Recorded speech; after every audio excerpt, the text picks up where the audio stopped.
L'Afrique s'apprête à accueillir au Bénin la 17e édition du Forum social mondial FSM. Dans cette dynamique, le Conseil international du FSM s'est réuni à Cotonou, à l'hôtel Casa Cielo de Fidrosset. Pendant 3 jours de travaux intenses, les membres ont posé les jalons de l'organisation de l'événement. Cette session s'est clôturée le 30 juillet 2025 par une conférence de presse marquant officiellement le lancement de la phase active des préparatifs. Nous avons fait une conférence de presse histoire d'informer les journalistes sur l'événement pour que déjà à partir de l'instant, tout le monde entier soit au courant de cet événement qui se déroulera à Cotonou du 4 au 8 août 2026 pour qu'on puisse avoir la mobilisation escomptée.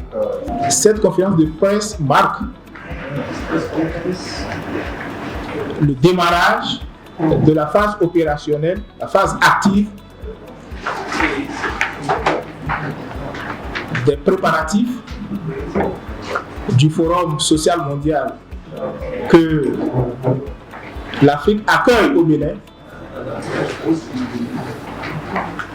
du 4 au 8 août 2026. Le forum est bien plus qu'un événement, c'est un processus vivant, un espace de construction d'alternatives au service des peuples. Le Forum social mondial, ce n'est pas un événement en soi.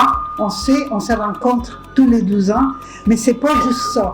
Le Forum social mondial, c'est un processus en marche. On organise un grand rassemblement de la société civile partout dans le monde qui décide à un moment donné de façon démocratique. Il y a beaucoup de collaborations solidairement se réunir pour continuer à avancer, à lutter pour un autre monde, un monde avec plus de justice, un monde avec d'égalité, avec des libertés et de démocratie. Pour aller aux attentes du forum, c'est de sortir du Bénin avec une Afrique unie,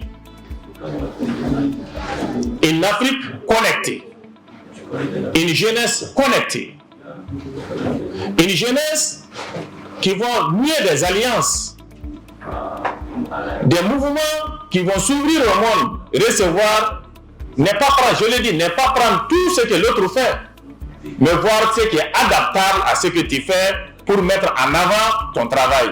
Le choix du Bénin pour abriter cet événement international ne révèle pas du hasard. Il s'inscrit dans une logique historique et stratégique. À 1 an de la rencontre mondiale, les préparatifs vont bon train. Le Conseil international est déjà à pied d'œuvre pour garantir le succès de cette édition historique. Tous les organes sont mis en place pratiquement. La coordination nationale, le secrétariat technique, les commissions sont en route et les comités de facilitation sont projetés, que ce soit africain, international. Et je pense qu'on est à 1 an de l'événement et je pense qu'on dit qui va loin, ménage sa monture. Nous sommes préparés et à 1 an, le niveau atteint est très satisfaisant qui donne quand même un lendemain meilleur par rapport à la réussite de cet événement qui aura lieu pratiquement dans 1 an. Et nous ne sommes pas du tout inquiets parce que, vu l'engagement des uns et des autres, à 1 an de l'événement, ça nous donne toute la confiance. Les participantes ont souligné l'importance de cette rencontre et invité le public à s'y intéresser. Les 3 jours nous ont permis d'être vraiment renseignés sur l'essentiel pour l'organisation du forum. Cette réunion du comité international a permis à nos participants, nos membres du comité national d'organisation, d'être informés sur l'avancement, l'état d'avancement de la tenue du forum. Mes impressions sont très bonnes parce que nous avons assisté à un mini-forum déjà mondial, puisque tous les continents sont présents, que ce soit l'Afrique, l'Asie, les États-Unis, le Canada, le Pakistan, tout le monde était présent pour apporter leur précision, leur appui pour l'organisation du Forum de Cotonou.